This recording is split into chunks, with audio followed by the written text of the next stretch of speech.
This week on the Movie Mob Podcast, Martin Scorsese defends the runtime for Killers of the Flower Moon. Zac Efron and Jeremy Allen White enter the ring for A24. In big drama out of DC and Warner Brothers. All this on the Movie Mob Podcast.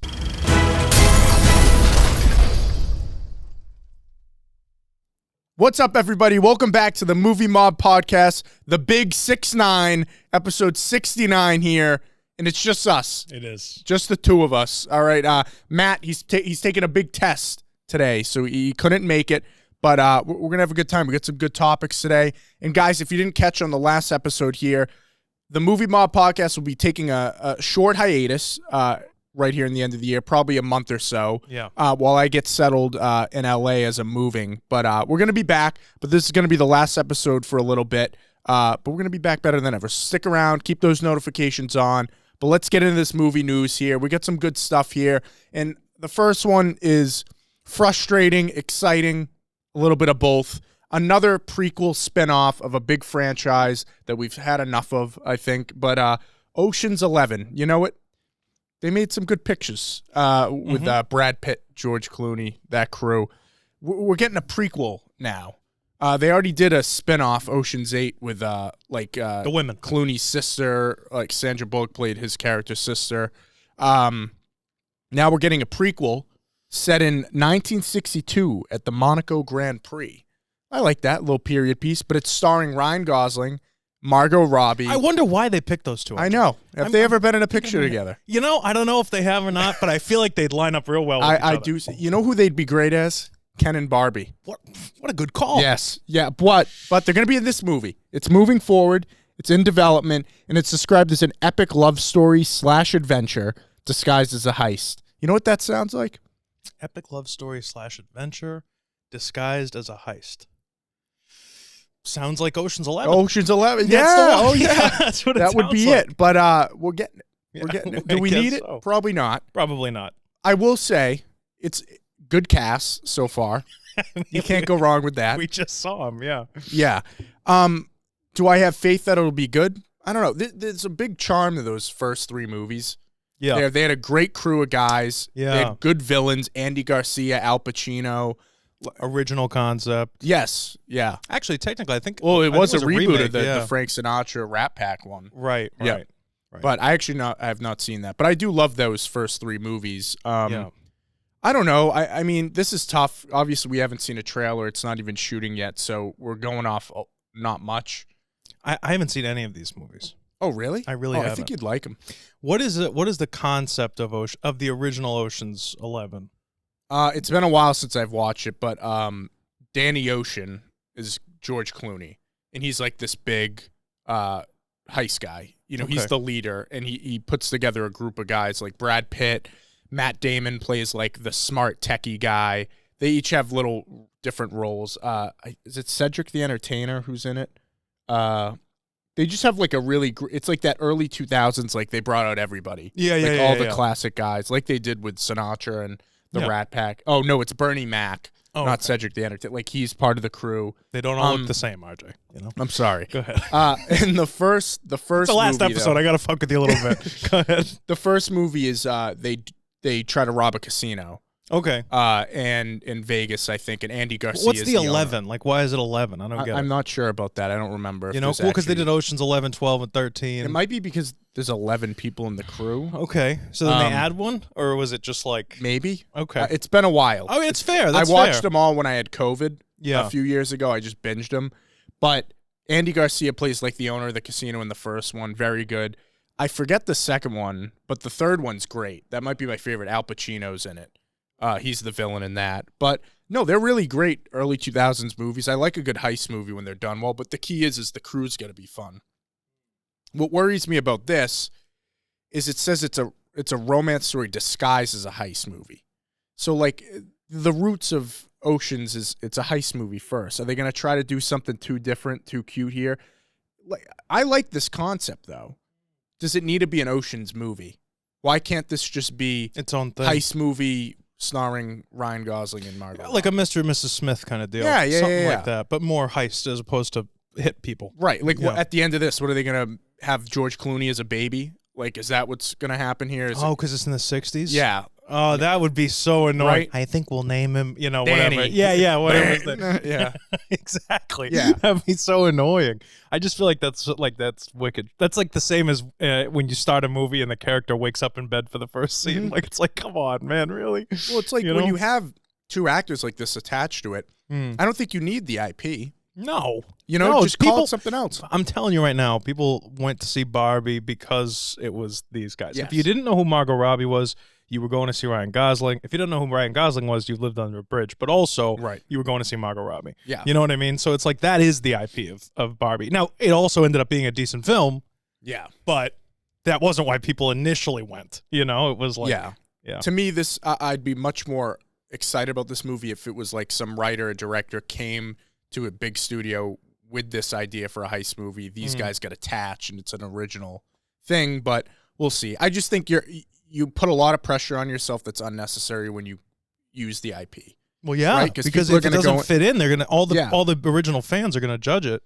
And I haven't seen Ocean's 8 with Sandra Bullock. I mean, that had a great cast too. Yeah, nobody's but seen I it. think it got mixed reviews. So because we don't need it. It's like the all-female Ghostbusters. Yeah, that did not do well. When you do something specifically, like there's nothing wrong with having an all-female cast. If you look at The Heat with Sandra Bullock and Melissa McCarthy, it's not an all-female cast, but it's two female leads, and it's a hilarious movie. I mean, it's great. Yeah, because I think instead of like someone coming up with a good idea for a movie, they take a political thing and they just take like, okay, let's make an Ocean's movie, but women. Like it's like the concept versus the stories coming first.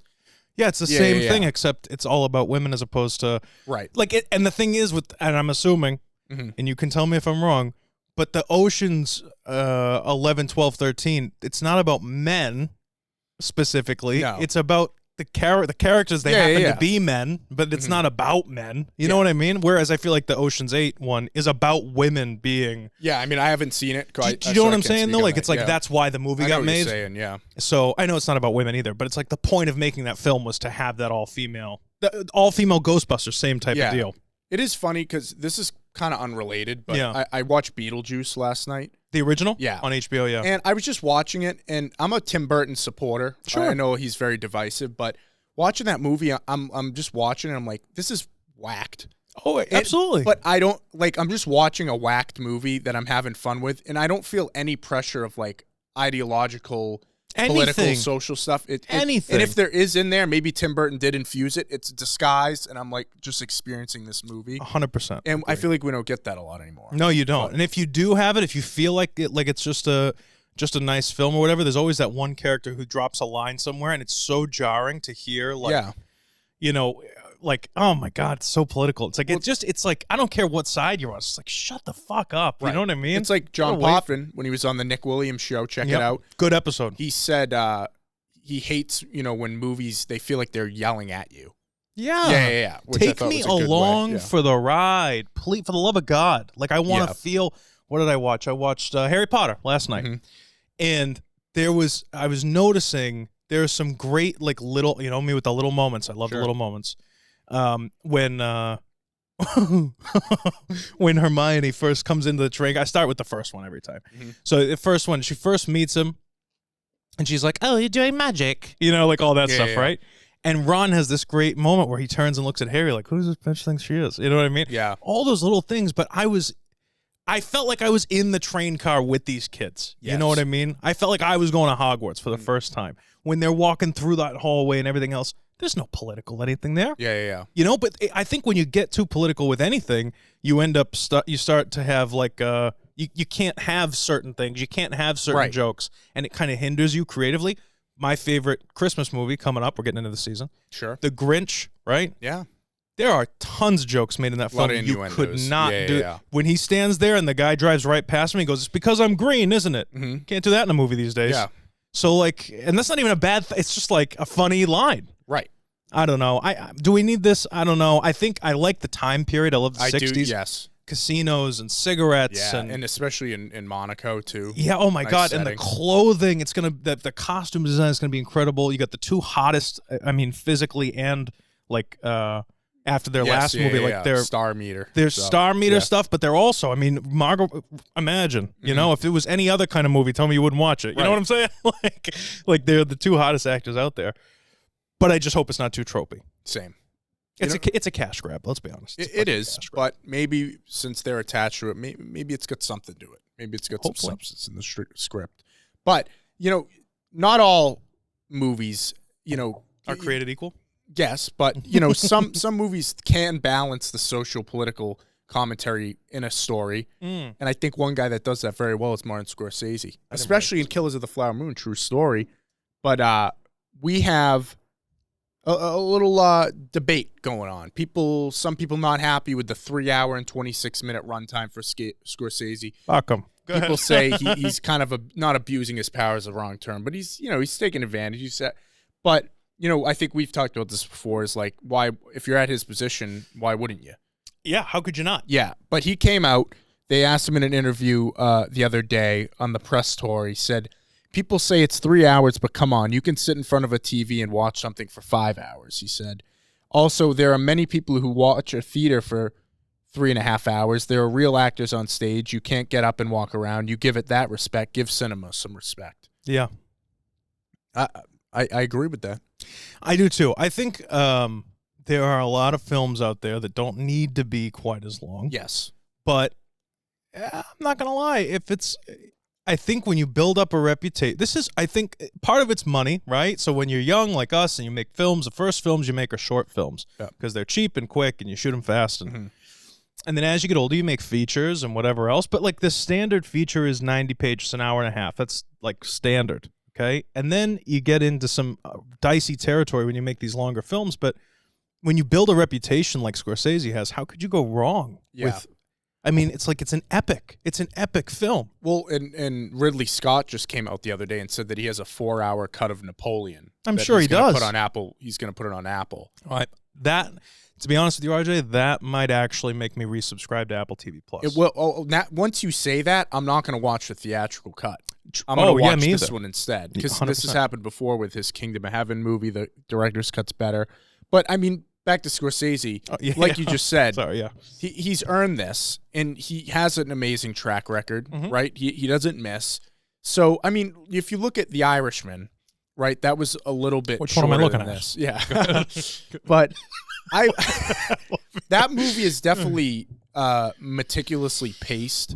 Yeah. It's slow, not like bad slow, but it like... No, but there's so much info being thrown at you. Right. You got to be able to follow it along. Watching that movie and finishing it, I didn't say, oh, they could have cut out 30 minutes of this movie. It all felt necessary. I want to look up real quick Scorsese films. I want to know how long the run times are of like Shutter Island. How long is that? Shutter Island's probably like 210. Oh, but my point is like over an hour and a half. And then what about these old films, RJ? Like the old school ones. Well, all the epics, Lawrence of Arabia. Yeah. Like fucking 6 hours. Yeah, some and of these they had movies, intermissions. You know?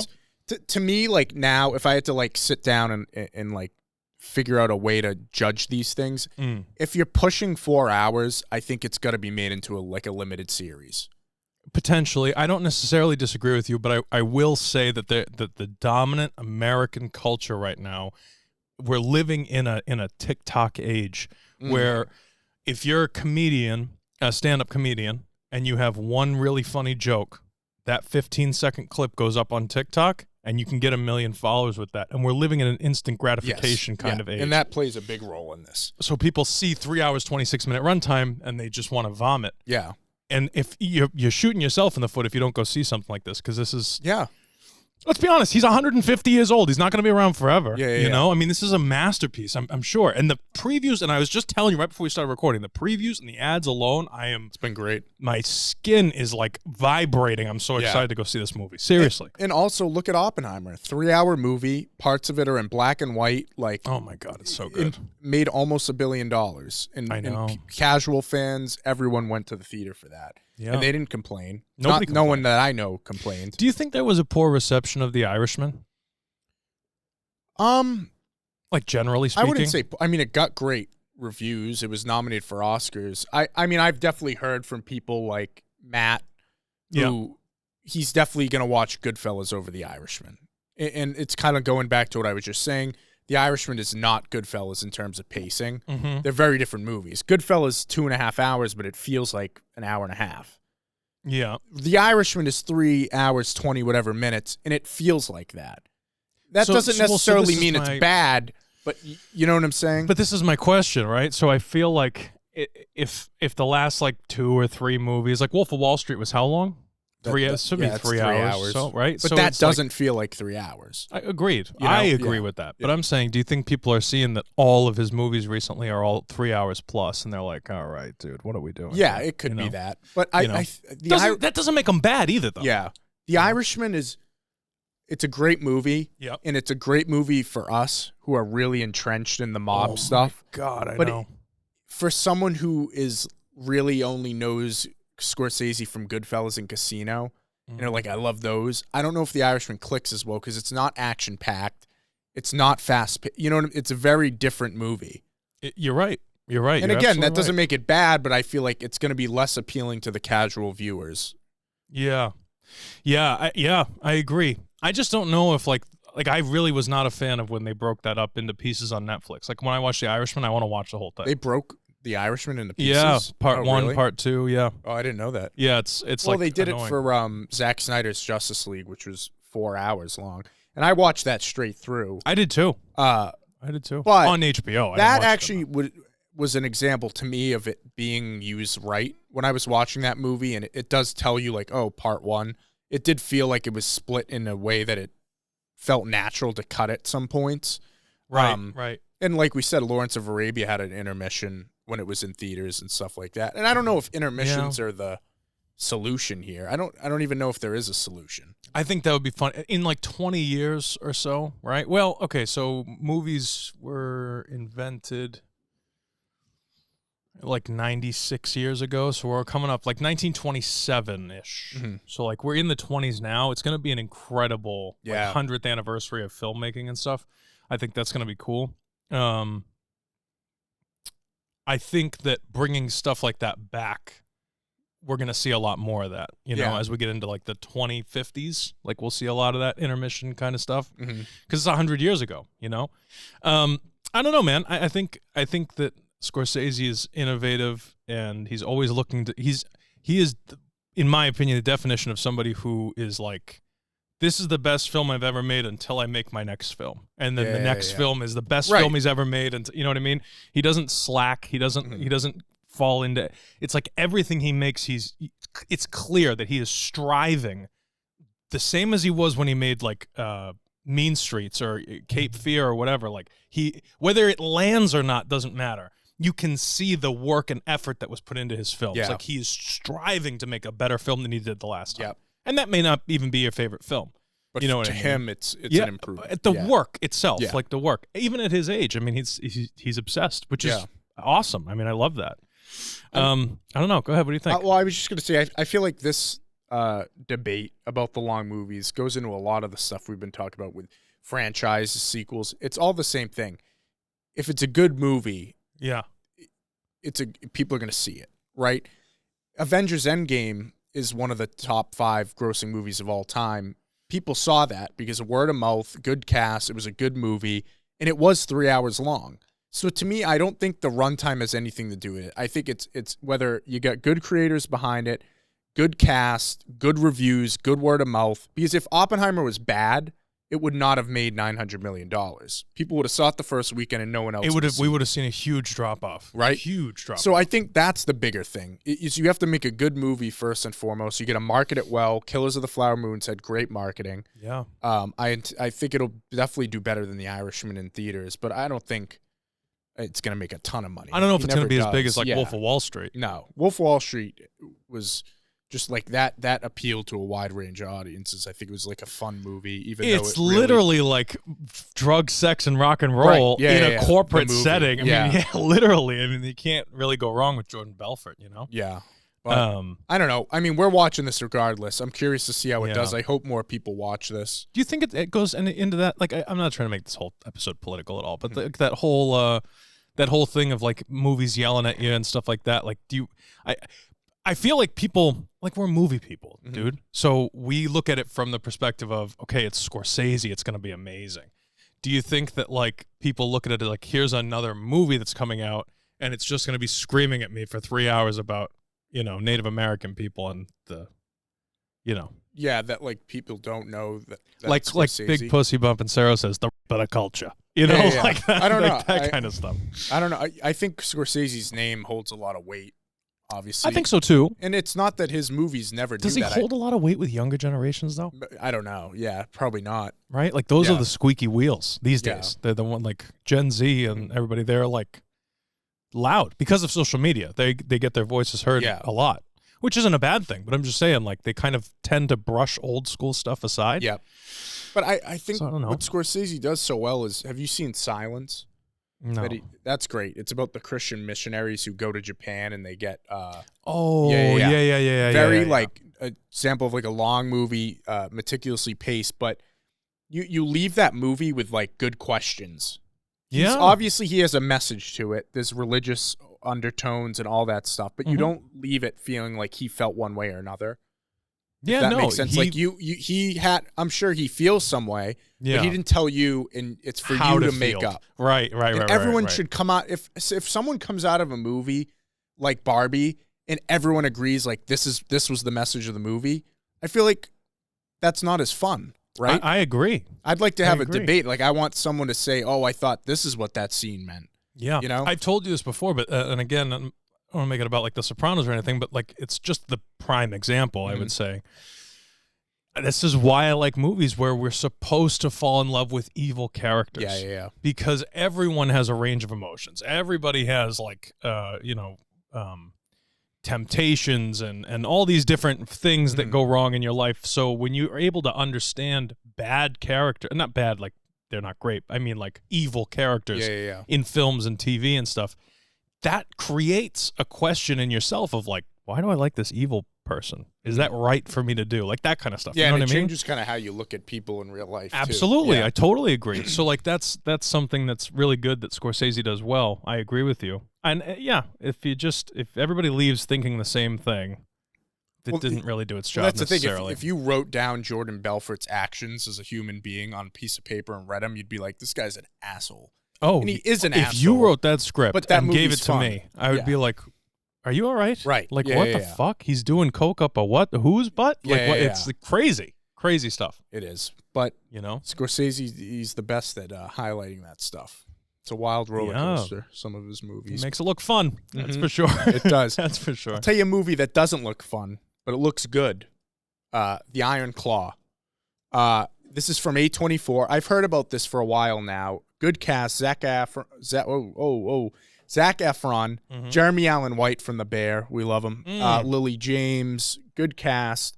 So it's about a family of wrestlers, and their dad created the Wrestling Federation. True story.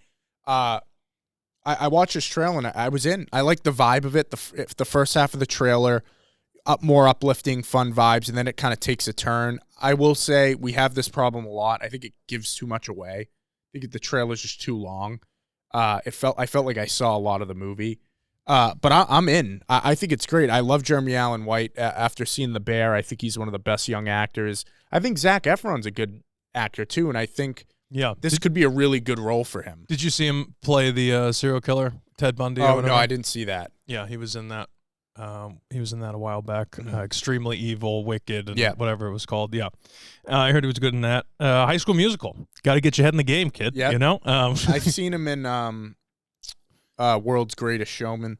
Oh, that one. Like, not my type of movie, but he's good. He's a heartthrob, dude. He's a thirst trap, or he used to be anyway. But this isn't like now a thirst trap role. No, that's what I'm saying. As he gets older, he's not trying to do the thirst trappy kind of stuff. He's trying to, which I like. I like when these actors are trying to listen. If you're gonna be a teen heartthrob and then you're gonna grow up and be serious with it, and that was your way to get into the career, go for it. Who cares? Go for it. Have fun with it. It's based on the Von Erich brothers. Yes. And I don't know much about them. Do you? I'm not a big wrestling guy. But I know the story is tragic in some way, as we kind of got that vibe from the trailer. So again, you're gonna hate me for this, and I can take it out if you'd like. But the based on the trailer alone, and I think it was just the 80s clothing or whatever. I think it's homoerotic. No, I thought it was going to be a story about Jenner. I didn't realize like what it was first. Oh, Jenner? Bruce Jenner? How? Before when the very opening things when you see a guy running, and he's got those short blue shorts on or whatever, I went, oh, what the fuck did RJ send me? What is coming out now? You know, I thought it was gonna be a biopic about. I mean, with Zac Efron's about Caitlyn. Plastic surgery on his face, he does look a bit like Caitlyn. I mean, he's definitely had some work done. I know he had a big jaw accident, so he had to get surgery on his jaw. Zac Efron. Are you kidding? He looks a bit different. Oh no way! Yeah. Wow.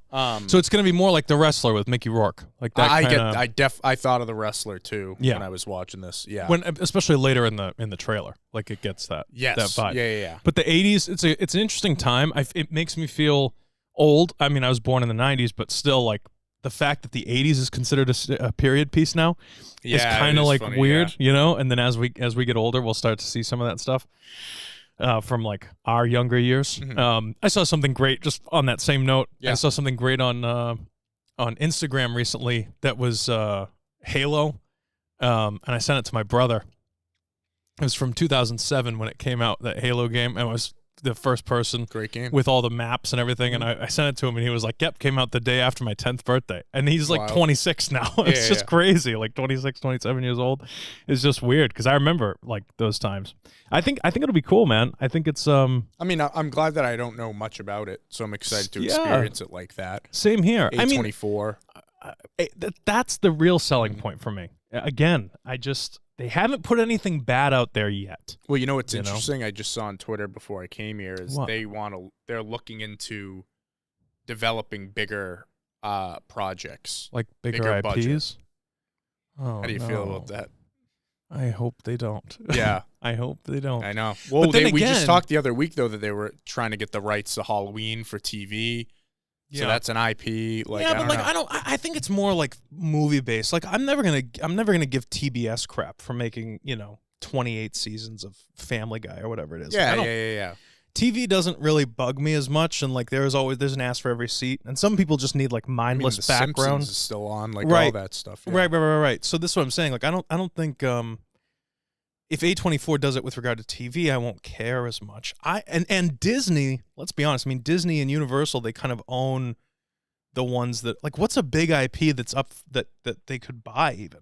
Disney's not going to sell Star Wars anytime soon. I just saw something the other day. I mean, there's been rumors that Apple was going to try to buy Disney. We talked about that. Apple's going to buy Disney? Yeah, they were talking about. They make it's crazy how much more money they have. They could do it. Oh my god. Oh my god. And then there's rumors the other day that just came out that Universal wants to buy Warner Brothers. Now I'm not good with like how capitalism stuff works, but like how is that not a monopoly? If they were to do that, even when Disney bought Fox, those are two huge pieces of the.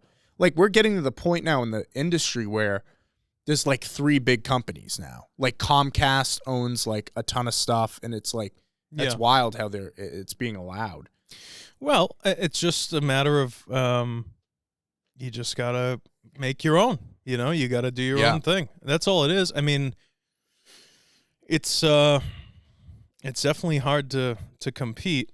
Mm-hmm. And then it's like, who really wants to compete? Like, if, I'm nothing, but like if I grew to if there was an upward trajectory from my company, and then I got hit up by Disney and they said, "Listen, we'll give you $60 million, we'll buy your company." Right? How do you turn that down? Right?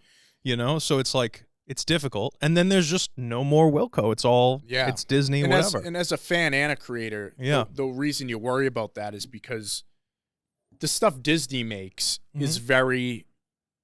They have a line, right? They won't make this movie. Right. You know what I'm saying? You're not wrong. Warner Brothers, they have HBO, we know what they make. You know what I'm saying? They all kind of have their niche, but if one gets bought by the other and they have to fall under that flag, right? You know what I'm saying? It's an issue, and I know not to bring superhero stuff up again. No, you're fine. Go. When Disney bought Fox, they got the rights to the X-Men movies. Disney would never make Logan.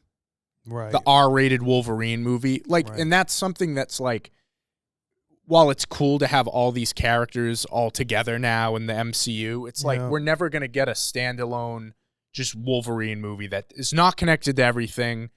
You know what I'm saying? Okay, so here's my only caveat there. So if you notice on like Warner Brothers, right? Like it used to be Warner Brothers, and then Time bought, or they merged with Warner Brothers. It's what is it now? It's Warner Media. Yeah, Warner Bros. Discovery is what it's called. Which is why HBO and Discovery merged there too. But HBO is owned by Warner Brothers. But Warner Brothers is a Time Warner company. That's like what it's called. Yes. So Time Warner is the company. Yeah. Warner Media is the company, I believe. Parent organizations: Warner Bros. Discovery, Warner Media. Mm-hmm. And then their subsidiaries are Warner Brothers Pictures, DC Comics, that stuff. Yeah. But like they own, like it's crazy on HBO Max. If you notice now, they're going to have live sports. Yeah, well, that's because Amazon's been doing live stuff. TBS, they own all those networks, CNN. Yeah. But that's crazy because that's going to totally eliminate cable. Because now you have your streaming service, and I mean, that's all I use cable for anymore is sports. Yeah. So now it's on my HBO Max. What's the point? Yeah. You know? No, I know. Dude, even like sports and everything are changing. Like it's so weird. Like the Amazon, they do this live streaming. Like I was watching kickboxing and jiu-jitsu the other night. And then you have people like Jake Paul. Like I know we're like talking movies. I'm not trying to go too far off, but like every time Jake Paul has a fight or any of them, and these are like YouTubers, let's be honest here. Yeah. I'm not saying they're bad fighters, like they're great. But like the idea of training and then going up through these organizations and everything, like Jake Paul just wanted to start fighting people. You know what I mean? Yeah. And then he trained. I'm not saying he doesn't train, but he had the clout already and was able to pay for, okay, we'll bring the ring in, we'll do all this crap. Yeah. So like, and then it was all streamed. It was like, you know, right. So now everything is streamed, and cable's kind of on its way out. I think it's crazy that like, I mean, there's still so much. Like if you had a show, you couldn't get it on cable, but you could get it on a streaming service. Well, now, but what's crazy now is like every month I get notifications. Oh, your Disney Plus subscription is going up in price. And it's doing it to all of them. So the more stuff they add, the more it costs. So it's going to end up costing as much as cable. Yeah. I mean, you know, cross your fingers, but HBO stayed the same. Yeah. Thankfully. For now. Yeah. Well, we'll see. Yeah. I don't see why it would change. I mean, they have all the best stuff. It's kind of weird. How do you feel about this? Can we talk about this for a brief second? Sure. Like, how do you feel about this new Discovery mashup thing? I haven't noticed the big difference. It fucks with me on the searching for shows and stuff. HBO Max used to have the different genres, and then they would just have a category called A to Z, and you could just go through everything. But now, like, I was looking for certain shows, I couldn't find them. Shows. I'm like, wait, what are we doing? Like, get the crap out of here. Well, that's the issue. What we were just saying. What happens when something goes into that umbrella? It's you know. No, I know. Back to the Apple Disney thing. Yeah, go. Apple is worth $2.8 trillion. Jesus Christ. And Disney is worth $154 billion. So I'm not good at math, but they could probably buy Disney a few times. You think that's less, or you think it's more? Yeah. They could probably buy him a few times if they wanted to. Yeah, that's insane. But the thing is, when you buy Disney, you're not just buying movies. You're buying the theme parks, the cruises. Well, this is a big problem in Florida because Disney was, again, not a political thing at all, but it just is what happened. I don't know what they did that pissed off DeSantis or whatever in Florida. About this. But Disney was such a big park in Florida. They were like almost such a property state. That they had governmental status. Yeah. So like they had their own police department, they had their own firehouse, they had their own thing, and they took that away from them. Yeah. That costs a lot of money. You know what I mean? Because now they have to pay. They weren't paying taxes in that. Yeah. It's literally like the Vatican.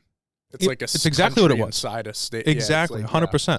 They were tax exempt, and then now they had to pay taxes, and that declined everything downhill. All this crap with these movies, the live action remakes that are not doing well, like Snow White and everything else. Yeah, everybody's pissed about them. The jury's still out on Snow White whether it'll do well. I will say that these remakes, even though they haven't been great, they've made money, which in their mind is all that matters. Maybe it's because I was young and dumb and didn't understand anything, but like like The Little Mermaid is a 94% audience score. Oh no shit. Yeah, I had a Apple iPhone 4 when I was a senior in high school. That was 2012. And if you had told me at the time that Apple was going to someday buy Disney. Yeah, it's crazy. I mean, what the fuck? They're worth trillions, dude. That's it's insane. a tech company. It's like totally different spheres. But now then they with have Apple their own TV. Apple TV, yeah. The question is, would they, like I said, would they want to get into the theme parks and the cruises stuff? That's like... Well, this is the thing, though. They don't have to. Just because you merge with a company, it doesn't mean that you have to... Everybody, like, if you're an employee at a Disney theme park and Apple buys, like, the theme park, they don't have to change jobs or anything. Right. It's a merger. And then, again, Gojo was a tech company, and they bought ATN. Yeah. You know? And it was done. And Kendall was out. Yeah. Oh, it still pisses me off. Oh my God, that was so bad. I rewatched my live stream of that. Yeah. I was like really not happy. Yeah. I know you were aggressive. You and Rainn Wilson should have a combo. He didn't like the ending. Yeah. Well, no, I wasn't unhappy with the ending. Rainn Wilson's not happy with anything. He didn't even like getting the millions from The Office. Fucking idiot. God, I can't stand that guy. What'd you think you see Jerry Seinfeld the other day, not to get too off topic? No, what? What did he say? He was doing a stand-up show, and someone asked him, how do you feel about the ending of Seinfeld? He wrote? Yeah. Okay. Right. Yeah. And he said, I got a secret for you guys. Something's going to happen soon regarding the ending. And that's all he said. I don't know what he means. I don't know if they're going to address it in the new season of Curb Your Enthusiasm, or they're going to do like a Super Bowl ad or something. I don't know. I just hope they don't do a reboot season of Seinfeld.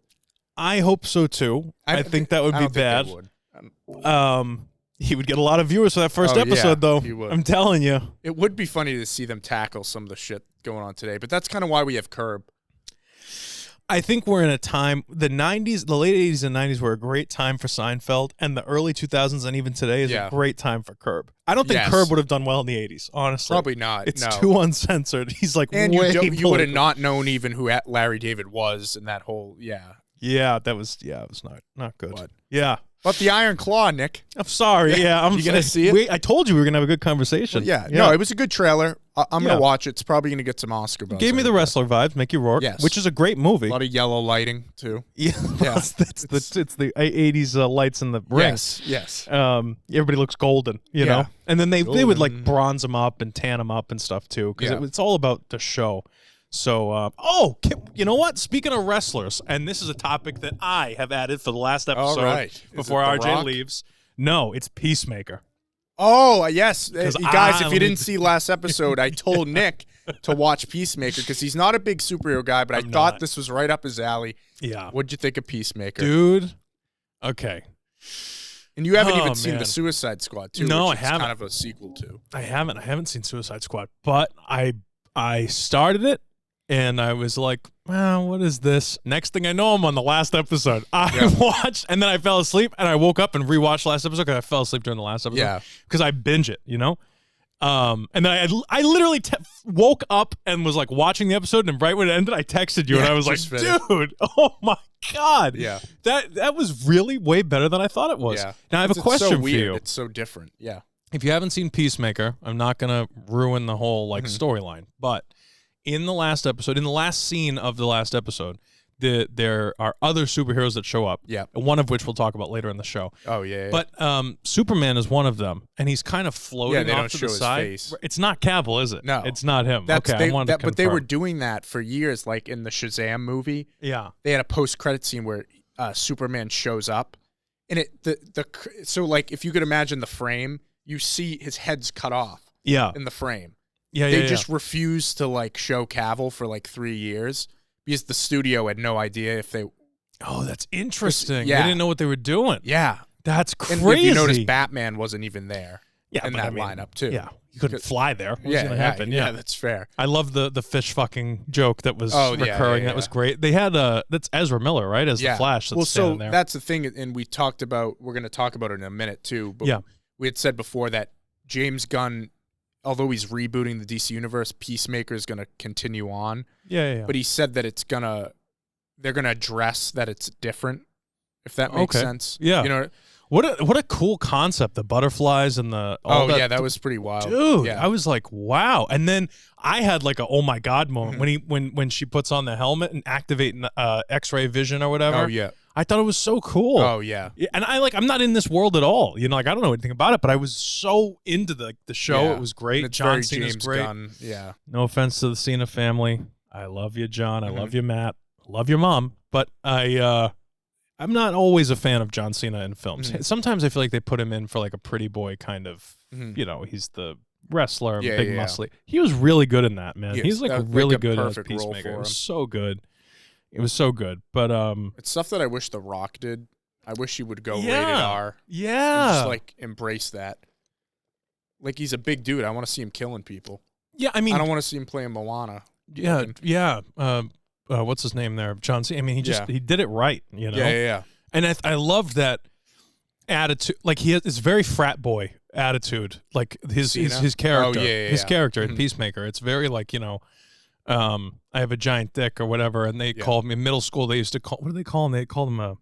It's been a while. I know. I just watched it too, but I mean, just like hilarious. Like it's just. Well, you know what's funny about that show is so like when James Gunn made the Suicide Squad, in 2018, I think it came out. That movie it got great reviews, but didn't make any money. So during COVID, he was like bored and wrote this show. He just wrote like 8 episodes of this show, and when he met with Warner Brothers, they were like, "Oh, you got anything?" He's like, "Yeah, I just wrote this during COVID," and then it turned into that, which is pretty funny. Yeah, what the intro to the show where they're dancing and the thing, it's a little over the top for me, but I think that's the whole point. Like it's supposed to be over the top, and it's it does it the right way. The jokes, because they're actually funny and they're not like, remember I talked to you about this. We were watching some other trailer weeks ago, and I was like, oh, I hate when they do these stupid fucking jokes in the trailer. Yeah. You know what I mean? Like this is bookend the trailer with a weird joke. Yeah. These are the types of jokes that you want to have in a trailer or something that's like, oh, that's actually funny, you know? James Gunn, to me, like he's always done a good job of infusing comedy into his stuff. Yeah, so. I just for your sake, I wanted to let you know that I have a new lease on superheroes, as long as they stay in this kind of realm. Well, James Gunn's running the DC universe now, so maybe it's going to be something you like. I approve. Yeah. I approve is all I'm saying. I'm really liking it. It did well. It was very well done. Even though James Gunn's pushing DC in a new direction, we still got a little bit of the old lingering here. As an article came out the other day from Variety, Nick. And when I saw this, I said, "Oh boy, you needed a drink." Nick's gonna be excited. Yeah, a little bit. Yeah, it's a lot of stuff Nick loves. Some good drama here on set. Love some good gossip. Yeah. So the title of this article, just to put it in its perspective, is Aquaman 2 flooded with drama. Jason Momoa allegedly drunk on set. Amber Heard scenes cut. Elon Musk's letter to WB and more. It's a wild headline. It's a long headline. And it was a pretty wild article. Let's go through it one by one. Sure. The first thing, the big thing that people were talking about yesterday was the Amber Heard. The headlines said that Jason Momoa reportedly showed up to set on Aquaman 2 drunk, dressed as Johnny Depp in an attempt to get Amber Heard fired. Now, to me, that after reading the article, that's a bad example of like kind of construing words, because if you read the article, it's a bit out of context. But here's what really happened. Or Nick, do you want to explain the therapist notes thing? Sure. Okay. So really quick. So back during the Johnny Depp Amber Heard trial, each person had to be evaluated psychologically. So they hired both their own. There were 2 therapists hired, and both people, Johnny Depp and Amber Heard, were evaluated by both therapists. So Johnny Depp hired one, Amber Heard hired one, and both of them were evaluated by each other's therapists. Yes. So these notes that came out, as I just told RJ right before we started recording, they're not personal therapy notes. They all have to do with the trial. Yeah. But the judge, in the beginning of the trial, said that certain aspects of both evaluations did not need to be included in the trial. Like some of the notes had nothing to do. Yeah. Like Jason Momoa was not involved in the trial, so the judge was like, I don't want to hear about that. I want to hear about the relationship between Johnny Depp and Amber Heard. That's what needs to be said. Some people approved of that. Some people disapproved of that. But Johnny Depp fans kind of banded together, and they paid for, or they all signed a petition or whatever they did, because Freedom of Information Act, to get those files released. So they got all of the notes from the therapist released. And that's how we got to this point. Yes. Go ahead. So one of the notes here in relation to this Jason Momoa drunk thing, we know Jason Momoa likes beer. He's a big Guinness guy. Sure. You know, not going to judge him. But this is all it said. The note said, Jason said he wanted me fired. Obviously, this is Amber Heard saying this. Jason drunk, late on set, dressing like Johnny, has all the rings too. So that's all it is. Now, to say that, piece that all together like it's this big, like he like one planned sentence. it out. I'm drunk. I'm going to dress up as Johnny Depp. Right. I think that's a bit. I thought they were going to say that, like, or there was going to be a picture of Jason Momoa dressed as Jack Sparrow or Edward Scissorhands, braids, like on set of Aquaman 2. I mean, that would be taunting. That'd be crazy. So the Jason drunk late on set thing, I mean, maybe, I don't know. But he's also very, like, energetic guy. Like, so he could have been, that's it. But in terms of this, the dressing like Johnny has all the rings too. People have brought this up since reading the article. If we look at Jason Momoa, it's they have a similar look. Long hair, I don't know what you call that style. Bohemian style. He wears rings a lot. I think this is Amber Heard, not to get too political or stuff. No, whatever. If we saw during that trial, she's a bit whacked. Yeah, histrionic. And I think that she kind of just saw what she wanted to. And then she's describing it to a therapist who was on her side. So she's just giving as much as she can to say that it's like all Johnny's fault, But and that's the thing is he's always, I'm sure he wore rings and dressed like this. He dresses like this to the fucking Oscars, RJ. Like he goes to the Oscars with big wooden necklaces on like, like just crazy. They're cool. I mean, they're cool. I'm sure they have some, he has some of it is, it has to do with his heritage. Momoa, he's Hawaiian, Samoan, and Polynesian, and some of them, like his tattoos are all Polynesian tattoos and stuff. So it's some of it's heritage stuff, but the rings and everything. Yeah, I mean it's a bohemian kind of piratey look, which is his style, and it always has been his style, by the way. Right. I don't know if you saw the Apple TV Plus series C. He's in there. When post-apocalyptic blind people. Yeah. And there's other stuff that he's been in too that's not superhero related. Even as Aquaman, especially when he was first introduced, he was very bohemian. When he was under the sea. Under the sea. No, but so there's like lots of. It's just kind of like how he gets cast. I feel like if he's probably not the right character or the right actor for it, but someone who has his look would play a great genie in like a genie in a lamp kind of deal. Good like, quote. You know what I'm saying? Like that just that look. It's very like the extra jewelry and the long hair and I feel like you'd find him on a beach in the islands somewhere. If he wasn't famous, he'd be the guy that teach you how to surf. Yeah, exactly. Yeah, exactly. He's very that, and so is Johnny Depp. Yeah. But that doesn't mean that they're trying to be each other. No. You know what I mean? Yeah. It's all because of the case. Amber Heard was found to have abused Johnny Depp and totally tried to tear him down and paint him as something that he wasn't.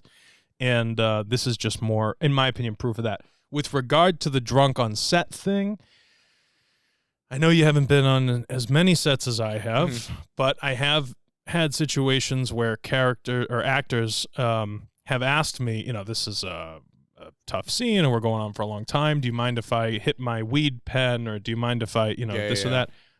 I'm not.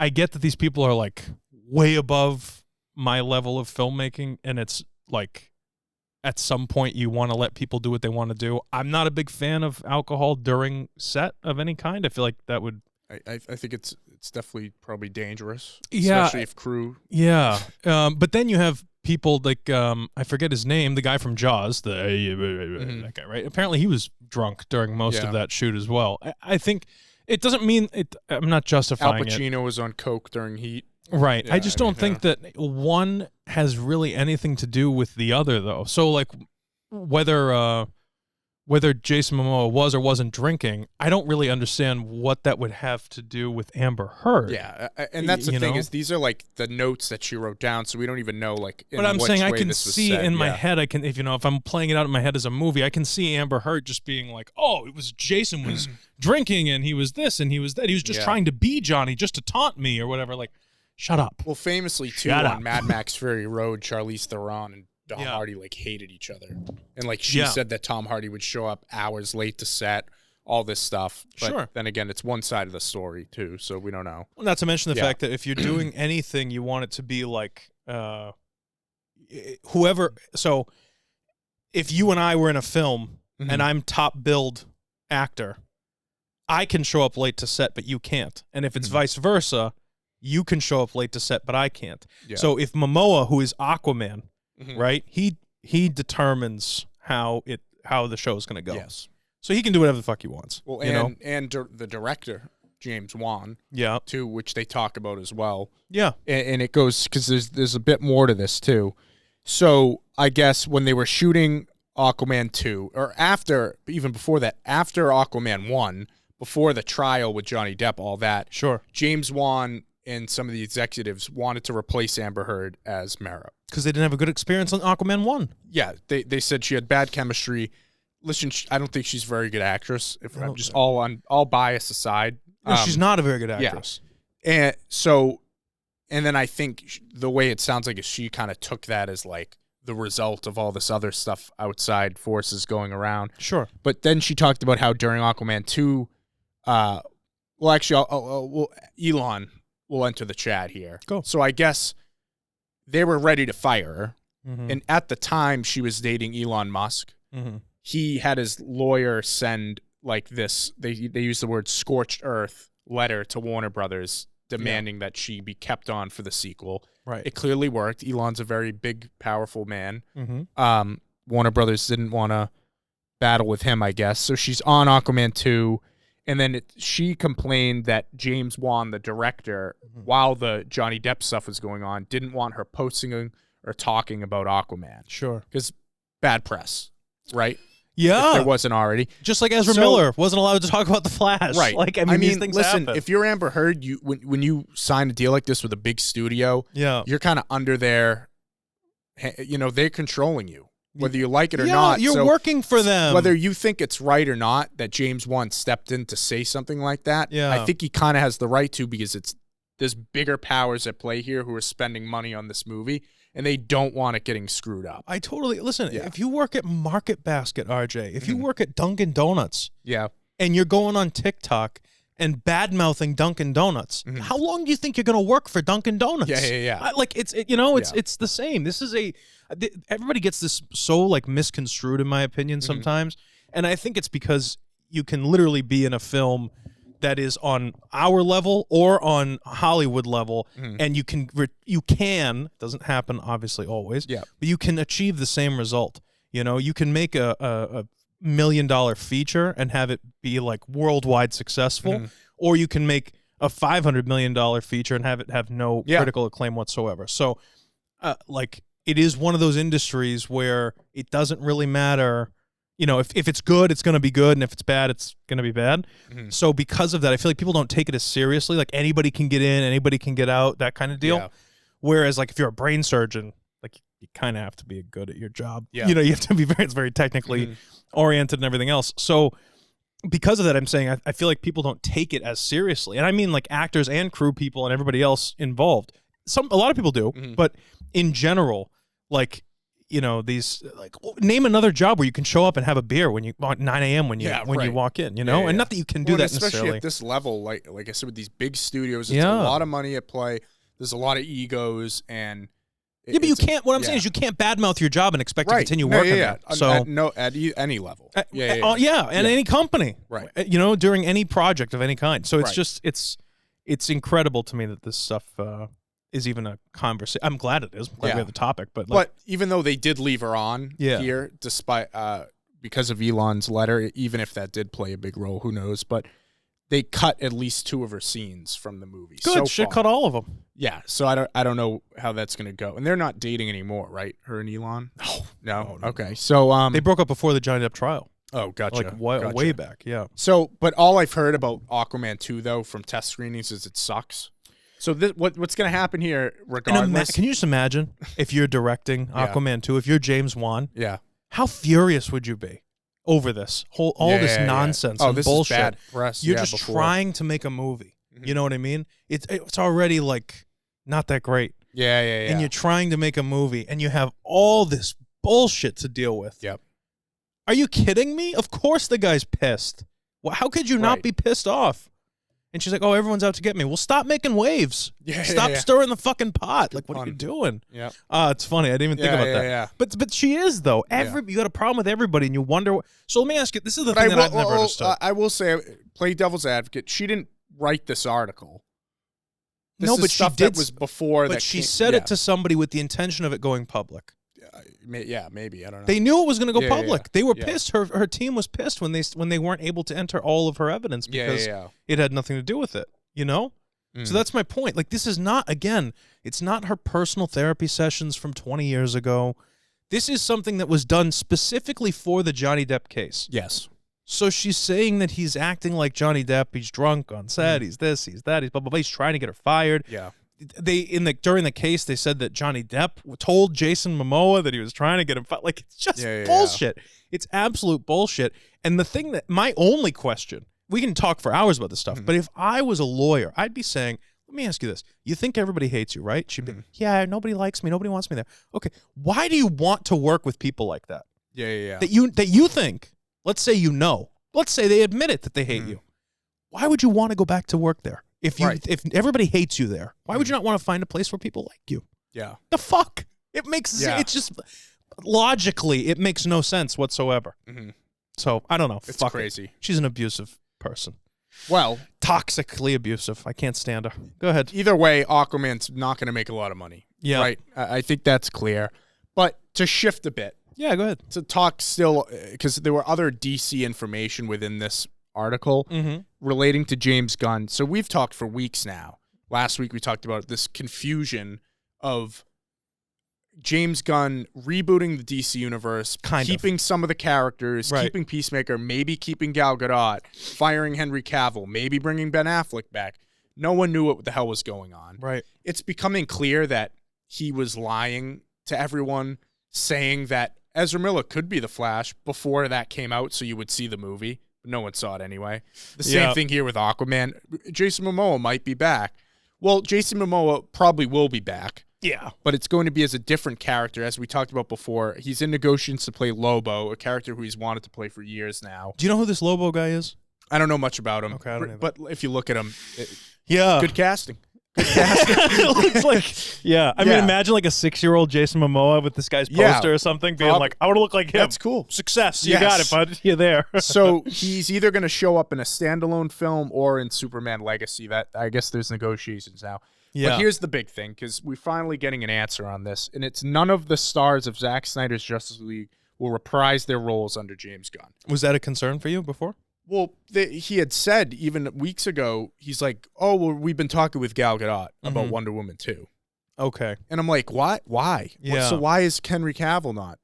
You know what I'm saying? So now it's official, I believe, that none of these people there are coming back. I got a question for you, and I wonder if this like gets under your skin at all. Yeah. Okay, so like if you ever watch the news or whatever, if you see somebody like walk into their car, somebody famous, and there's any sort of question to ask them, the reporters sometimes, don't get me started on the news, but the reporters sometimes they'll say, hey, Mr. Gunn, is Gal Gadot coming back for Wonder Woman 2 or whatever? And he'll be like, I don't know. And then they'll report, James Gunn says he doesn't know whether or not Gal Gadot's coming back. So it's like, but he didn't say that. He's like, get out of my face. Yeah. So, you get what I'm saying? Like, did he actually, is there a quote there? He tweets a lot. Okay, so he'll respond to people's Do you get what I mean, though? Yes. Like, people, they rephrase their question with an I don't know answer, and then it's like, you know. I just think I like James Gunn. We just talked about how much we like Peacemaker. Yeah, I think the way he's not to say it's not a complicated situation that they're in, because you still have movies coming out, but you're also rebooting. Was he at the head of the Robert Pattinson? No, he has no relation. That's all Matt Reeves. Okay. So that's operating completely separately, which is nice. Yeah, we're all right. Sure. But it's a tough situation to enter with these movies coming out. But still, I feel like James Gunn says, like, you don't have to, like, lie. And to be honest, not to, like, condemn him, but, like, he kind of is lying. Like, he said in an article that he spoke to Ben Affleck about doing something in DC. 2 weeks later, Ben Affleck's interviewed, hey, would you ever return to direct a DC project? He's like, no, I'm done with that. I'm like, so did you really meet with Ben Affleck, or did you lie? And then you said, oh, we spoke and met with Henry Cavill about Superman. I'm like, in what capacity? You call him on the phone and tell him to fuck off? Or did you talk to him for 30 minutes? Right. Like, I don't know. So there's not a lot of clarity and disclosure. And my issue is if you're going to go on Twitter and tweet, be honest or don't say anything. Yeah. He's not obligated to respond to anyone's tweets. Yeah, that's true. But who knows when you're sitting there on the shitter and you don't know, you know what I mean? You're just scrolling through your stuff. Maybe he had a few Guinnesses. I don't know. Yeah, and that's the thing, right? Is like you don't even know. Some of this social, dude, it's hard enough. Like I haven't even been on Facebook in probably a year. Yeah. And like I turned on my notifications. I had like 3,000 notifications. I'm like, I don't even care. Like, I don't talk to half these people or anything. But some people get so obsessed with like certain aspects of social media that it just becomes their life. It's difficult, like especially for me. I got to post clips. I got to do a whole bunch of stuff. But I'm trying to stick with just like, have you downloaded or do you do any of this, the Threads thing? We talk about this at all? Threads? Is that the Instagram? Version of Twitter? No. I don't either. Traditional Instagram, that's where I post. If anything, I'm getting rid of it all, not adding more. Right. Well, that's what I'm saying. Yeah. But it's definitely a stressful thing. Mm-hmm. But then the other aspect of it too is that like I think that he's probably contractually NDA'd out the ass to like not be able to say certain things. So don't say anything at all is my But idea. He has to stay within he has to drum up the anticipation a little bit. True. So but is Twitter the space to do that? I think he's just trolling people. I think it's hilarious. Yeah. You know, I understand I understand your frustration, don't get me wrong, but I think that like part of it is keeping people interested, and then part of it is trolling the reporters and the media to see what imagine if you're him, there's no way you're not sitting back at the end of the day just giggling at all these articles, like because he knows what's going on. You know what I mean? And if you watch any interviews with him, he's hilarious. Like he's I would love to get a beer with James Gunn. Yes. I don't even drink beer. He made the Scooby-Doo movies. But you know what I'm like? He's like funny. He seems like a real person. And it shows in his writing. Yeah, a lot of these Hollywood types they're so fake. You know what I mean? No, I like James Gunn. He seems like a real dude. He's in a tough situation. Oh yeah. But I don't know. I wouldn't want that kind of pressure. No, maybe it's because I'm not a superhero guy, really. Yeah. But and I'm sure maybe someone like you could handle it. I don't know. But like, to be the face of Marvel or DC or whatever it is, like I'm good. Like I don't want that kind of pressure. That's a lot. Well, it's the same with Star Wars too, and like like Kathleen obviously Kennedy? Growing up, like your dream is like I want to make a Star Wars movie, right? But now like as you enter that industry and like say at some point if that were to ever be asked, I don't even think I would say yes. Yeah, I don't think there's a like check. Why would you want to? Yeah, like it's something especially when you love it so much and it's so personal to you. Why would you want to just let it lie? Right. Tarantino says some stuff about you make it so personal that you're embarrassed to show it. Yeah. You know, and I think it's one of those things where I just wouldn't even know where to begin. And I love the miniatures and the blue screen with the compositing, and I love all Star Wars got me. It was one of the franchises that got me into wanting to make movies. And I would feel like such a fucking fraud sitting there on a director's chair. Like I'd be like, what am I doing? You're going to be imposter syndrome. Just like, I'm not George Lucas. Like this is. And look at how George Lucas feels about all of everything that's happened since he left. Yeah. You know, and then you're just ruining your childhood heroes. Like, fucking dream. I mean, they've already kind of ruined it. But no, but like, I mean, to be a part of the ruining would suck. Yeah. So I wouldn't want anything to do with that. I don't know. Yeah. Can we talk about that really quick? Do we have like 3 extra minutes? Talk about that Tarantino thing I sent you. Because we disagreed on it entirely. I sent it to you on Instagram. I'll pull it up. This was a few days ago. Yeah. Yeah. Totally disagreed with you. You said that he was right, and I was like, no, he's an idiot. You're gonna have to remind me what he I'm said. gonna pull it up right now. What you have to do is you just have to know what your vision is, and then you have to hire really talented people, and it's their job to create your vision. It's their job. You don't need to know how to grab the light stands and create this kind of lighting effect. You don't have to need to know how this fabric goes with that wall or anything. You just need to understand your vision and you need to articulate it. If you hire the right costume designer, you hire the right production designer, you hire the right cinematographer, the props, everything like that. You hire the right people who get what you're trying to do, and then you just explain it to them. Okay. So where do you disagree with that? What if you can't afford to hire anybody? Yeah. Oh, well, sure. But this is coming from a guy who made Reservoir Dogs. You know what I mean? Right, and but did he everything still had himself. A crew. I know, and I'm not saying that he doesn't. Gave him a lot of money to make that movie too. I know. I'm just saying that, like, part of being able to convey your vision the right way is knowing, like, part of knowing how to convey your vision the right way is knowing, like, what goes where and how. Like, they all wore the same thing in Reservoir Dogs. Like, but I don't think Quentin Tarantino is lighting the shots on Reservoir Dogs. No, he's not lighting them, but he's telling them how he wants things lit. Yeah, that's his point. Right. No, I know. He's saying, in one aspect, he's saying you don't have to be a one-man band and do all the stuff physically yourself. Yeah. But you have to be able to convey it the right way is like the point that I'm saying if you don't know, like, what he's saying is that he has to be able to, a director directs. Yeah.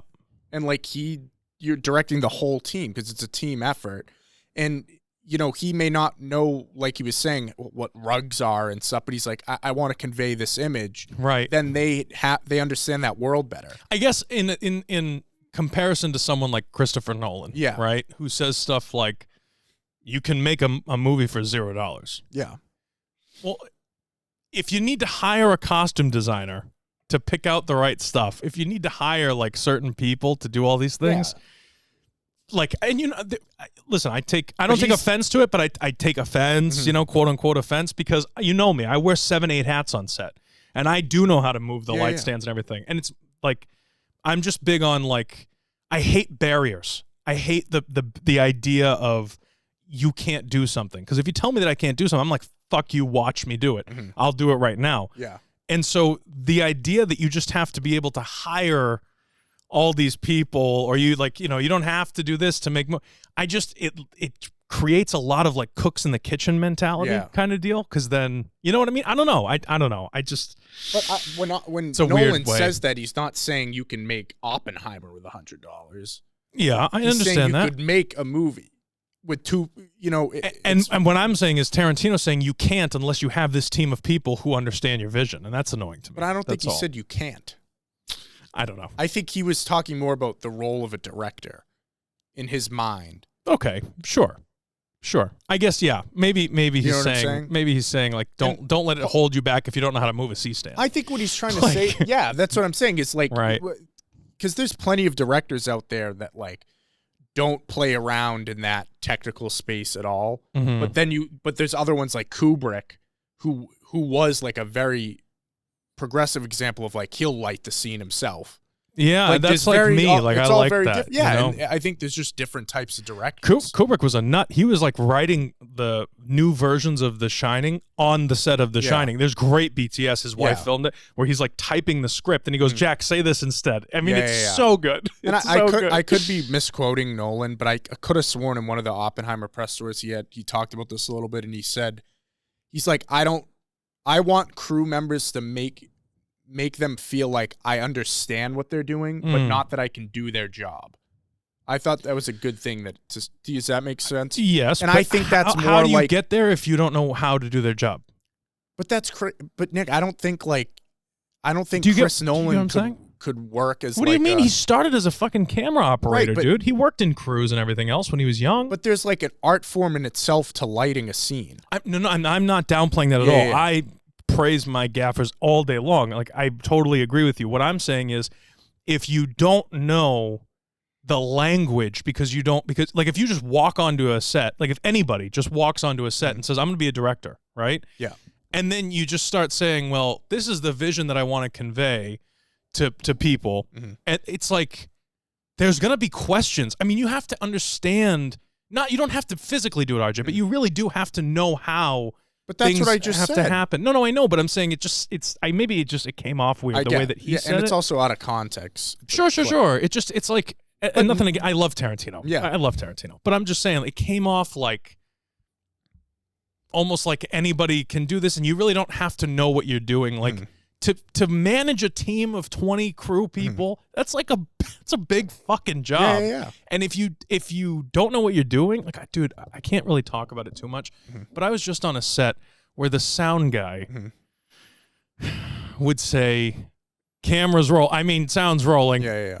Like, what are you doing? Yeah. You know what I mean? What are you doing? And like, if you're like that as a director, people will not take you seriously. Yeah. You have to know, like, you don't have to physically do it, but you do have to know that, like, if you're shooting at noon in a restaurant with windows, huge windows, and you want it to look like it's midnight, yeah, you got to know that you got to be prepped for that. Like, you Right. can't just turn the sun off. Like, you know what I mean? Like, there's a lot of work that goes into this stuff, and you can't tell them on the day. And I just felt like it was a little out of context. Like, it just was like a little, like, broad stroking of like, anybody can do anything. It doesn't matter. You just have to have the right team. And it's not everybody can have the right team. I think Tarantino understands a good amount. I'm not saying he doesn't, RJ. I'm just picking on I think that way it was said. Nolan's way of saying it was better. Is that you have to understand and give the crew the respect that you know what they're doing, but you couldn't do it. Yeah, or you couldn't do it by yourself. You're respecting their position. Sure. Right. That's Nolan fair. can't be the costume designer. Like, he theoretically could, but it might not be. Well, there's tons of pre-production work. But again, I agree with the costume design thing. I guess it was more like the on-set kind of thing that I was thinking of, is like, you don't want to show up to set and be like, well, we only have this location for 5 hours and it's bright sunny out, but it's a nighttime scene, so just do it. Like, you don't, like, you know what I'm saying? Like, I don't know. You have to have knowledge of everybody's department. That's all. That's what I said. I know, but it's not what he said. He said you just got to hire the right people. I think you're misconstruing. You're misconstrued. I hope you hire the right people. Yeah, but then no one's going to have knowledge, right? Well, that's what I'm saying is that's going to happen. If these people, if you have, no money and you don't know how to talk and you don't know what you want, and you just hire the right people because you think that, or they tell you get sold on these people that think they have so much fucking knowledge. It's just going to not. How do you make something so personal that you're embarrassed to show it to people if you have no idea what even happened on set? Right. Come on, man. But I get, like to bring it to like an example that we'd know of, like on Cadillac when Jake and I were going through the shot list. Yeah. Like, I'm not a technical person. Like, I know I'm not good with cameras and all that stuff. But when especially when we're shooting the scene with John in the apartment, like that shot of like him like sitting on the bed, like the push in, that's exactly how I pictured in my head. Yeah. I didn't set the camera up. Jake did. But do you know what I'm saying? So like, I understand that Jake is way better with technology and I trust him. So but did you not give Jake like 7 movies to watch before? No, but yeah. See, so it's like you were able to convey certain things to him and said like, "Can we do this?" So I'm confused at where you're arguing with Tarantino. Well, okay, so I'm not trying to. All right, I might cut this sentence out, but because I'm not trying to down on. I don't want to shit on anybody, but on that set, if we're gonna bring that set up, there were definitely times where you would say you want to do something, he would say it's not possible, and then you would just say okay because you're not technically inclined, and I would say, just saying, I'm not the hero here. I'm just saying, I would say, go fuck yourself. We're doing this anyway, and that's exactly because I am somewhat technically inclined. Yeah, but there's a line there where you don't know if like if you. I'm not shitting on you or Jake or anybody, but like if you don't know what you're doing and then someone else tells you it's not possible, if you don't know, you're going to just say okay. Yeah, and that's like, and I'm like, go fuck yourself. You're being lazy. Like, let's fucking do it. Right, and that's me being not as experienced on my first set. This is the fucking problem. That's what I'm trying to explain to you. So that's my point. So I felt as though he's coming off to, because the people that watch. Dude, James Gunn's not watching that Tarantino thing. And if he is, he's like, oh, that's my buddy. You know, like, he didn't give a fuck. I'm talking about the people in general who are trying to make films or break into an industry, and then they're wondering why their stuff doesn't get accepted or their shit films all the time. It's because you do need to know at least a little bit or have somebody on set who's in your corner. You know what I'm saying? I think it's annoying to me. I think what we can agree on is, like a lot of things today with the social media clips. It's all out of context. If anyone saw that who was... example had no experience and saw that clip, it's probably not a good thing. Right. Do you get what I'm saying? I do. Yeah. That's what I'm feel like that's about. The bigger issue is like it's an out of context. Yeah, it just I don't think Tarantino's methodology is flawed though. I think the way that Tarantino has presented himself in the past, specifically with regard to how he's inspired me so much in the sense that like he doesn't give a fuck who you are, where you're from. Anybody can make movies. And then to hear something like that is like, well, wait a minute. Like, I had to work really fucking, because I'm very, very technical. And I want to make sure I know everything. And like, I just want because I want to convey the right message. Dude, I don't do everything on set. But if somebody says, oh, this isn't working, that isn't working, I'm very good at calling out bullshit. And I feel like for someone, again, not shitting on you, but like you, where you just may not know. What if you missed certain shots? What if you didn't have certain things? What if like it just didn't work out? And then you're like bummed out, but everybody else got paid or whatever it is. Everybody else got their shit and left, and you're stuck with all this footage and everything else going like, fuck, it would have been really cool if we had that. I guess, oh, well, whatever. Yeah. How many times do you say, oh, well, whatever, before like you get really fucking pissed about it or something? You know what I mean? Yeah. And so it's that's why it annoys me. There's plenty of times where Tarantino has said some awesome things like, get off your ass. If you want to make movies, go fucking make movies. Yeah. Like, I'm very on board with it. I just, the way that specific clip was conveyed, it took me, I was like, wow, what? Yeah. Like, what are you talking? Of course you have to know what you're doing. You know? Like, I just... Social media bad. Do you get what I'm saying, though? I do. Does that kind of make sense? Yeah. Just keep it, if you're going to fucking be this big hero, just keep it fucking generic and tell people to go follow their dreams. It's so much easier than trying to explain everything. But he's Quentin. He likes to talk. He does. So do I. Yeah. So do I. Yeah. I don't know. I hope it makes sense, like where my frustration stems from. Because kind of like it was a really good example. And Jake was great. But I'm just saying, like, there were definitely times where it was like, I was using Jake as an example of how what he's talking about in terms of you conveying your vision. Yeah. Like me telling Jake, oh, here's like things I want it to look like. Here's what I want to see. Yeah. But trusting him to show it. Yeah. You know what I'm saying? And then looking at the monitor and saying, yeah, that's what I was looking for. Right. You know what I'm saying? Yeah. Yeah. Yeah. But I mean, being a cinematographer is its own art form in itself, too. So is lighting.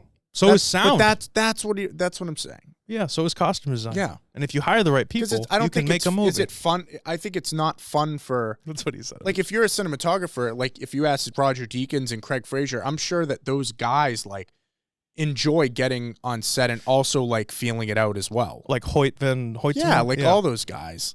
Like, there's no way Roger Deakins just, like, does whatever the director says. I'm sure there are conversations there. 100%. But also, Roger Deakins doesn't get hired by directors that he doesn't click with. Yeah. Well, that's the thing. Like, it's about chemistry too. Yeah, I know, but this is my point though. So if you're from, again, it's just good content. I like the argument, but I'm just saying, if you're a director like Tarantino, and then you hire somebody because you don't need to know. You're Terrence, you don't need to know. And you, for whatever reason, get a Deakins-esque, everybody's telling you, right? You got all these friends at Emerson and everything. They go, this is the guy to hire for your film. And I don't want to use Jake again because I don't want to shit on Jake. But let's say it's Dan Keating, okay? He'll laugh when he sees this. Yeah. But let's say, you hire Dan Keating, but you hire him based on a recommendation that he's the right person. And you show up on set and you guys are at odds the whole time, as an example, right? You're going to feel like you fucked yourself. Yeah. I get what you're saying. I think you're digging too deep into this Tarantino comment, though. But there's I take it personally. I think you take it personally because I spend a lot of time learning the shit. And I don't think his intention was that at all. No, I don't think so either. I get where you're coming from. I don't think either of us are right or wrong. I think he was just answering a question. Not every from random. I think the bottom line is every director is different in how they do stuff. Yeah, you could watch Scorsese on set versus Nolan. It's different stuff going on.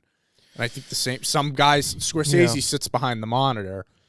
Tarantino has been vocal about being up next to the actor. It's all different stuff. So. I know. I like the Scorsese way. I've always said, and this is my last thing, but we can move on. But all right, that's a perfect example, though. Yeah. Is because the reason he said that he likes to be in the actors, because he's focusing on the actors and he trusts the cinematographer that they got the shot right. Okay. But that's what he's saying is like you hire the right people. That's interesting. So it's a trust thing. So maybe you got trust issues.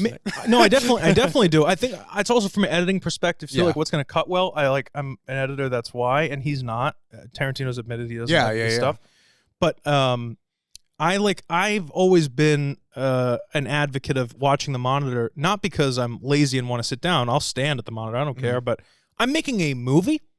It's going to be viewed on a screen, so I want to see what the people are going to like. I like to watch the monitor. That's all. But I'm not making a play. It's not going on Broadway. So like I don't care what it looks like. It in the edit, and I said this when I was on with Seth Chitwood, who watches an episode. He's a producer. He's very good. I said this with him. I was like, I'm not. You can take a bad performance in multiple takes and make it look like a good performance out of editing, which we've done. I'll talk more about it off camera, but like that's a real thing. You know, if certain actors forget their lines, or if there's certain you can cut back and forth, you can make a bad actor look really good in editing. But if you're just up next to them and you don't even know what's going on because you trust everybody so much, like, this is your movie. Yeah, we just talked about this. Martin Scorsese's Killers of the Flower Moon. Yes. It doesn't say Roger Deakins' Killers of the Flower Moon. Yeah. I don't know who shot Killers, but I'm just saying, like, you know what I mean? So it's like all of that weight and pressure and everything comes down on the director and the top billed actors. Yes. If it looks like shit, nobody goes, wow, who edited that fucking thing? That's shit. They go, wow, Martin Scorsese made a bad movie. Right. So that's why I take it personally, because it's like, we work really hard, RJ, to like make something really good, and he's basically saying, let's hire the people that are good. He's saying, go fuck yourself. He's not, but you know what I mean? It's the way it came off. That's all. I get how you were interpreting it. That's all. Yes. And I'm just saying it could have been said, know your audience, Quentin. That's what I'm saying. I get it. You know? Because he's not talking to, that's my point. He's not talking to successful people. He's talking to college kids that are trying to break into an industry. And then it comes off as like, you don't have to know. And it's like, dude, you kind of do at this level, at the entry level. Sure. You know, dude, if I was making a $60 million, $150 million movie, there's 400 people on set for those. Yeah. I don't need to know what every guy's job. Yeah. You know, I'll focus on the actors, and hopefully, you know, they do their job right. But at this level, you know, at the Reservoir Dogs level, you do kind of have to know exactly what you want. Yeah. A little bit, at least a little bit. I'd hope so. Not to him. I can't. We'll go on all day. We're going all day. I know. Yeah. Good conversation. Comment below. Yeah. What do you think? Tarantino's a fucking moron or what? Yeah. I say that because out of love. I love him. Yeah. Fucking idiot. I'm just kidding. Go. He is a big Tarantino guy. I am a fucking huge Tarantino guy. But we talked about this already. Yeah. I'm just kidding. I'm just kidding. That'll do it. I don't know. Can we talk about LA for a second? Sure. What's your plan, man? This is it. This is the last one for a little month. bit. We'll be back. I know, but we've never taken a month off before. No. We've only taken, in 69 weeks, we have taken a total of 1 week off. Yes, because we recorded 2 when I was when you in went to Italy. Yeah. We missed 1 week in 69 weeks. We're about to go off for a month. What do you have to say? Like, what's your experience been? How do you like it? Here? Yes, with regard to the movie mob, like how do you? It's a great show. Talk about the show. We've had fun time, and yeah, you know, I thank all the fans for watching. I know we don't have a huge following, dude. We have grown from like I'm just saying when we started this, we had 159 subs. We're almost at 400. Yeah, and I mean, this all starts as like Matt and I. We have these conversations in our basement every week, so you might as well film it, see if it takes off, and we have fun doing it. And I will say, I know you don't like to put the spotlight on you, Nick. I'm gonna cry. So just go ahead. Right. I'm like holding it back right now because I was gonna comment say some below. Shit. Thank Nick for doing all this work, dude. Because Matt and I, we plop our asses in these seats every Wednesday and we talk, and then we leave. But Nick's editing this stuff. He's running the channel. So round of applause, social media round of applause for Nick, dude, and all the work he's done. I gotta say, I gotta give you a little sentimental here. I know you hate this shit, but I gotta do it. Yeah. It was like at this point probably like 100 weeks ago. But I was making a movie and I went on and I saw that it said, I can't believe they do this on Backstage, it said similar things to yours. Yep. And I sent a random email to a random college kid saying, if you need help, let me know. Yep. And you showed up in Topsail at the old studio. Yes. And I got to tell you, the sense of humor and everything from I don't know if you felt this way or not. I felt like we clicked immediately, and you were very funny, and you're a great kid, and I think you're very smart, and I was willing, and I still am, and I think it's going to be great. And I'm very proud of you for taking the risks and moving to LA and everything, and for showing up for fucking 69 weeks and doing all this different stuff. But incredibly talented. I'm going to miss you so much, and I can't wait to come visit you, but it's been a wild ride so far. Oh my God, it's crazy, man. I love you, dude. I really do. And Matt too. Matt's been great. No, we love and Matt. Sam. He couldn't be here today, but I know. But this stemmed from this whole thing stemmed from this, and so it's bittersweet. It's sweet because it's not over, and we keep saying it's not over. Really, it's not. It's going to be a little bit different, and we're going to make it work, and it's going to be cool. and but I'm definitely gonna miss this. No, same. But the best is yet to come, as Frank Sinatra says. I know. I'm proud of you, and I'm proud of the work that we've done here, and I'm proud of your success you haven't even had yet. I think you're gonna be incredibly. I think you're gonna have an incredible career, and I love you like a brother. Likewise. Thank you, and we're gonna work together on shit. Well, that's soon, yeah, and it's gonna be. It's just I don't know. It's a big change. It's a big change, but again, as much as we shit on social media and stuff, that communication stuff, the fact that we can continue to do stuff like this from those distances, is the one benefit. No, I know.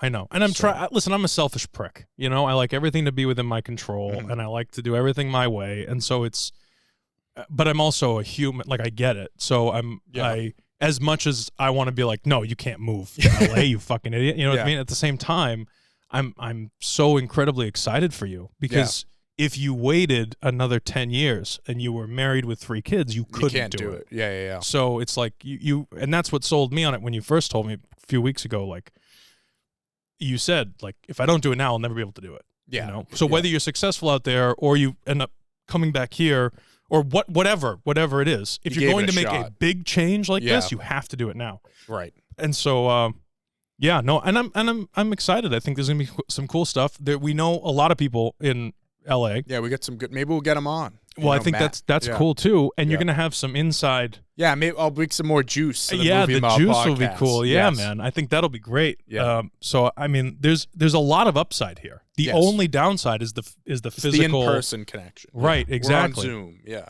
So but I'll be back for Christmas. We'll do an in-studio episode. Oh, that'll be cool. Yeah, and we'll have everything all dressed up for Christmas. The It'll lights, be fun. Cameras, action. But I'm gonna miss you, and I just want to say that you're a great guy, and I love you. too. And it's been a really, really fun year and a few weeks. Well, thank you for letting me in here. Oh, dude, of course. I know it's a lot of hard work. It is, but it's worth it, because we and the people appreciate it. If you did, I will say, like, and I appreciate you putting the spotlight and saying I work so hard. You work hard every week. You outline every single episode. You download all the pictures. You do all this shit. We don't have a team of people, but without me, there's nothing, and without you, there's nothing. We both bring. I would say, if you do all the research, you do all the topics, you decide how everything goes. I just put it together, which I know is a lot. Don't get me wrong, but it's like, if we don't have you, we don't have me. If we don't have me, we don't have you. It's like, we've both put in a lot of work to this, and it's been worth it, and it's been really fun for me anyway. I've enjoyed every episode. Same here. Got great moments, a lot of laughs. Comment below when we do come back. Is there any stuff, seriously, that you guys want to see change? If you got any cool ideas, any stuff you want us to review, I'm sure we'll restructure it in some form a little bit. Whatever you want to do, it's going to be cool. We'll figure it out. But that'll do it, guys. Like, comment, subscribe, comment on all this crazy stuff we talked about, because it was a good final episode for now. I think we got some good juicy topics. Let's hear what you have to say. And that'll do it for the Movie Mob podcast. We'll be back resuming in a little bit time. Keep your notifications on. Yeah, follow Wilco Media and the Movie Mob on Instagram. We'll probably post something that says the Nick Williams show. That'll keep going. If you want to see me scream and yell and get really upset about. So watch that. That'll tide you over till the holiday season. We'll give you a good gift. All right? Yeah. We'll give you a good gift. Well, until then, guys, this is it. How you doing? Oh, man. Wow. Final, how you doing?